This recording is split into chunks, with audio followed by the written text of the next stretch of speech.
Good morning, good morning. Hope everybody's doing well today.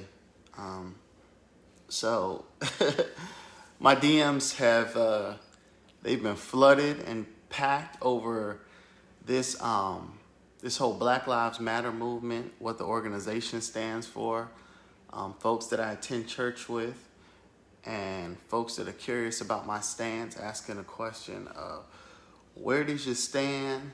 This is a socialist movement. This is a Marxist movement, and all these things. And I've been sitting here going back and forth and trying to educate people on my point, and I'm just like, you know what? Let me just do a live video. Yeah, let me just let me just do a live video. Hopefully, we can just really get to the heart of this issue. And for me, the heart of this issue is my faith. I can't fake my faith. I won't fake my faith. I'm not a Falwell type of Christian. I've never been a Falwell type of Christian. What I profess, what I study is what I live out. And I just wanted to begin with it's a scripture in Psalms 146, and it starts in 7. And it says, they're talking about God. He upholds the cause of the oppressed and gives food to the hungry. The Lord sets prisoners free. The Lord gives sight to the blind. The Lord lifts up those who are bowed down. The Lord loves the righteous. The Lord watches over the alien and sustains the fatherless and the widow, but he frustrates the ways of the wicked.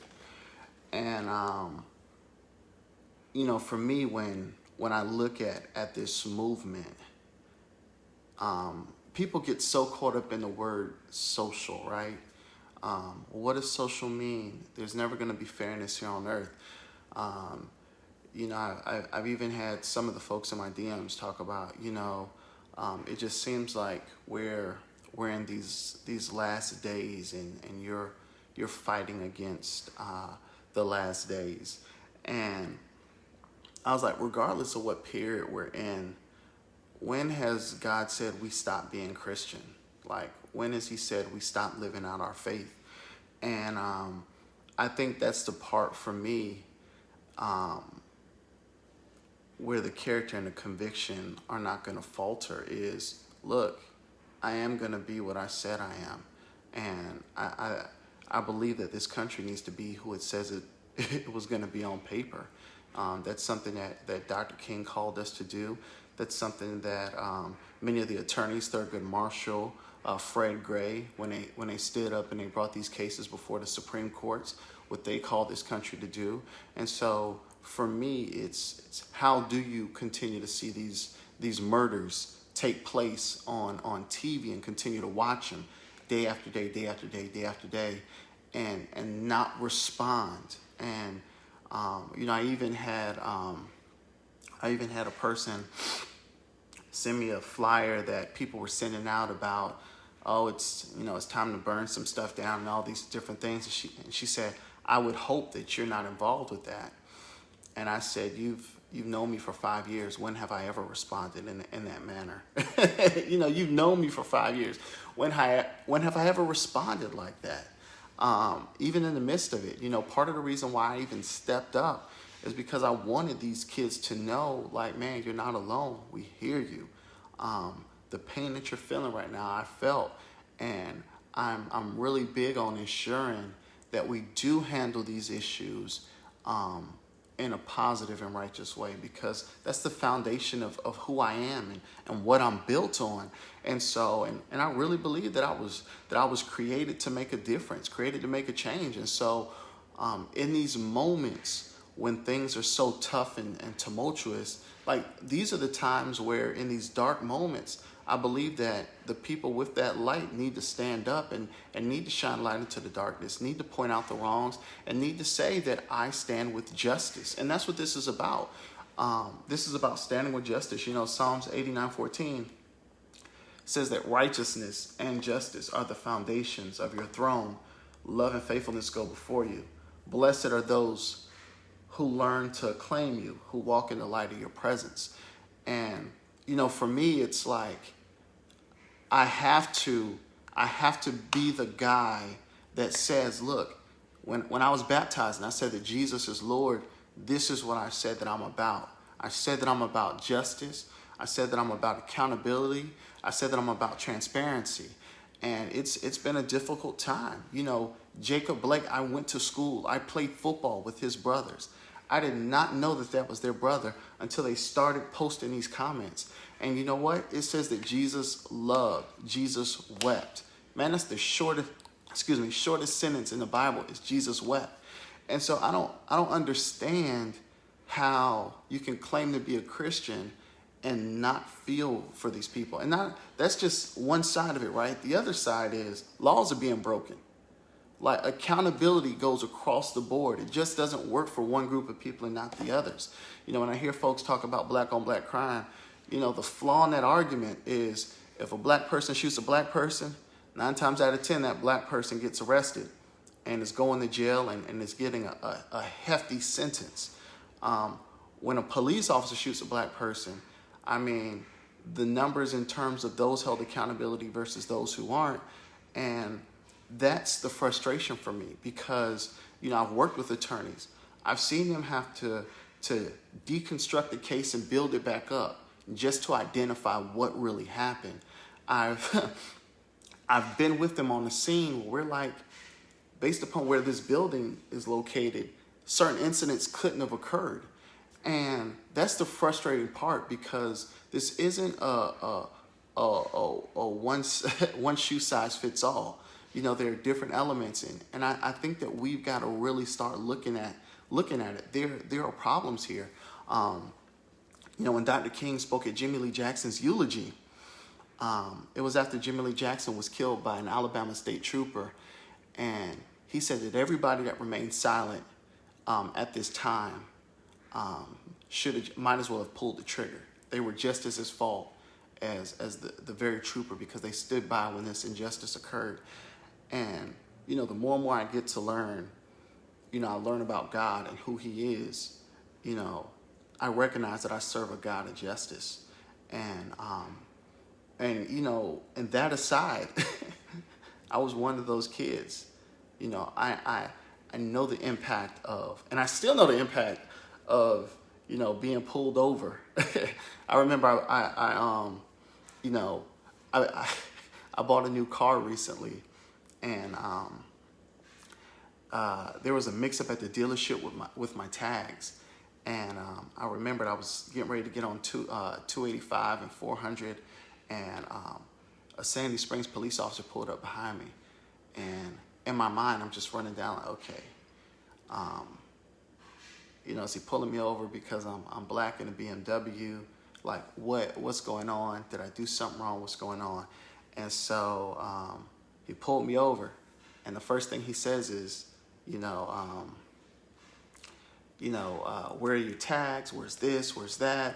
And it's all stuff that happened between the dealership and the state of Georgia.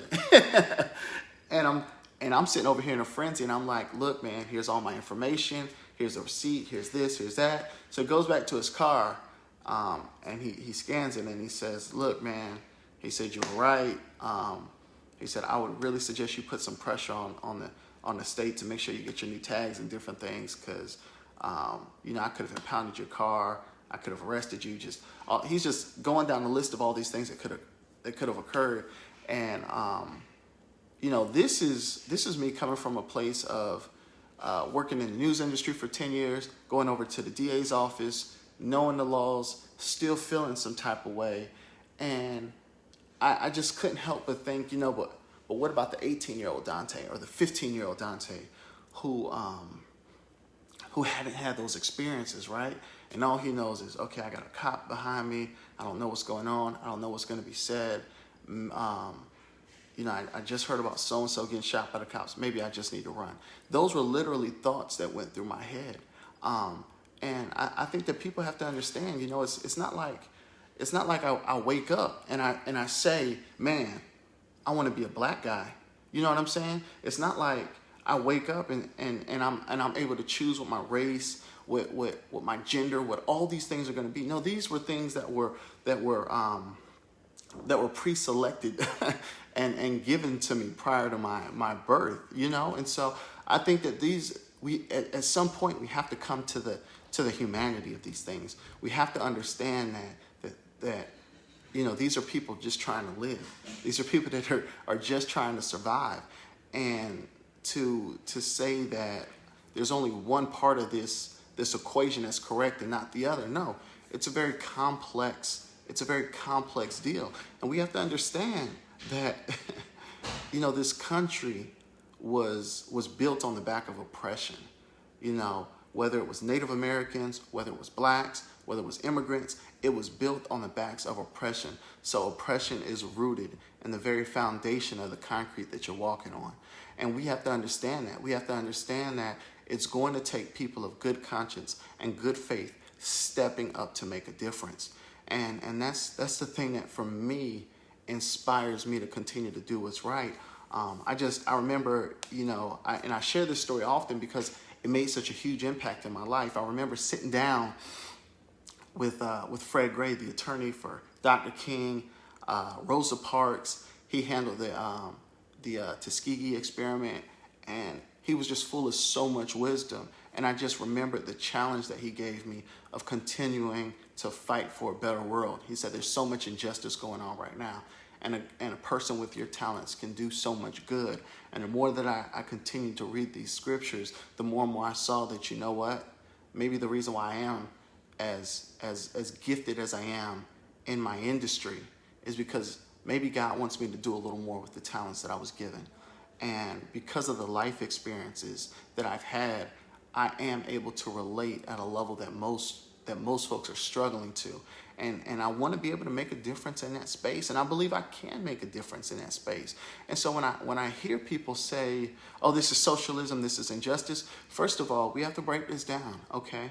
I'm not a part of a Black Lives Matter organization, but I am saying Black Lives Matter because they do. White lives matter, everybody's life matters, but right now, it is,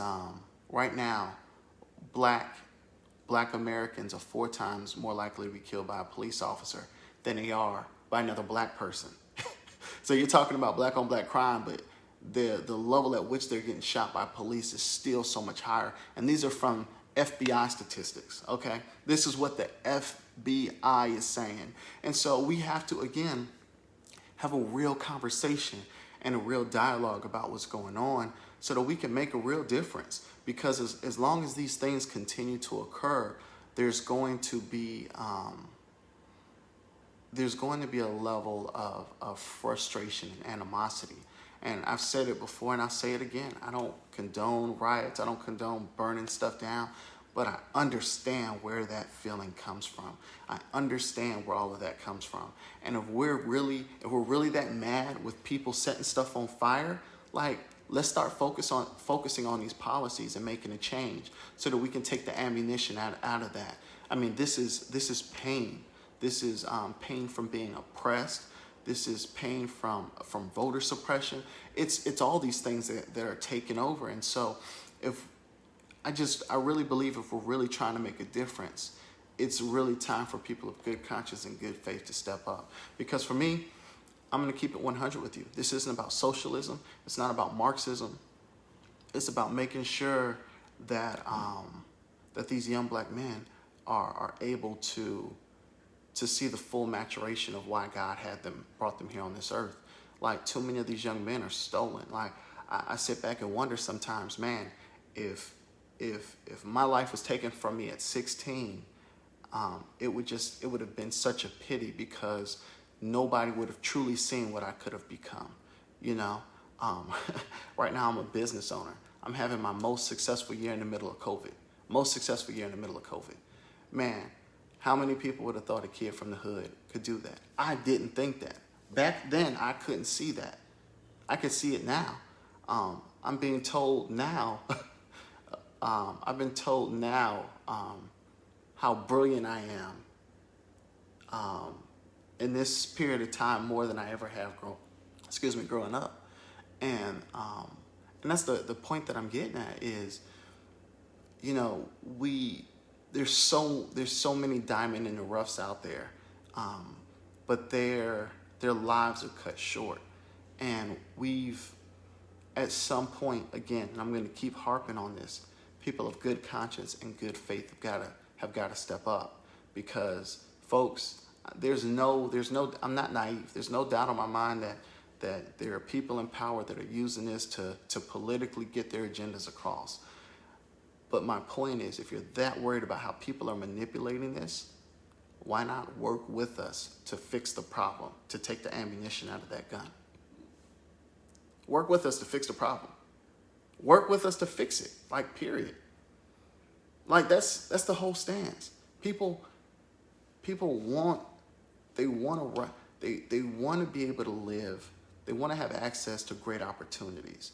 Everybody wants the same thing across the board. They want to be able to get a good education.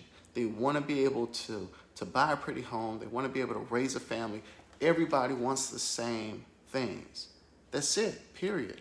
And at some point, we've got to make it so that people feel as though they have those opportunities. But if they feel oppressed, if they feel like every interaction with a police officer is going to be a negative one, like, you're stealing those opportunities from them. And it's only going to make folks madder. And we're going to continue to see that anger bubble over. And we've really, it's time for us to take a hard look at systemic oppression and take a hard look at really fixing some of these things, because that's the issue. And we need leadership to step up. You know, I could care less what party line you're from. You know, I care more about what your policies are and what impact you're trying to make for the people. And so, look, I hope that I was able to communicate my point effectively. If you've got some more questions, of course, you can always send me a DM. I'm getting tons of them. But, you know, I'm not a Falwell type of Christian. You know, when I read that righteousness and justice flow from his throne, I take those seriously. And it's what motivates me to stand up against injustice. And so, I'm going to continue to do that. I'm going to continue to walk in the ways of Dr. King and Fred Gray and Thurgood Marshall. Well, I'm not an attorney, so maybe more so Bayard Rustin, because he was the guy that that handled it all for the what was it? I'm sorry. He was the one that handled it all for the civil rights movement. But you know, I'm going to continue to do those things. And so I really believe people of good conscience, good faith need to step up. I'm so proud to see so many of my friends stepping up. They've been doing some amazing things, and it's time for us to step up and say no. I love what Jacob Blake's sister said yesterday. I don't want your pity. I want change. That's what's needed right now, is change. This isn't a political agenda. It's us saying we want this country to be everything it says it was going to be on paper. Period. I love y'all. Again, my point didn't come across, just send me a DM. I'm getting plenty of them. But look, let's go out. Let's make it a good day. And I love y'all. Peace.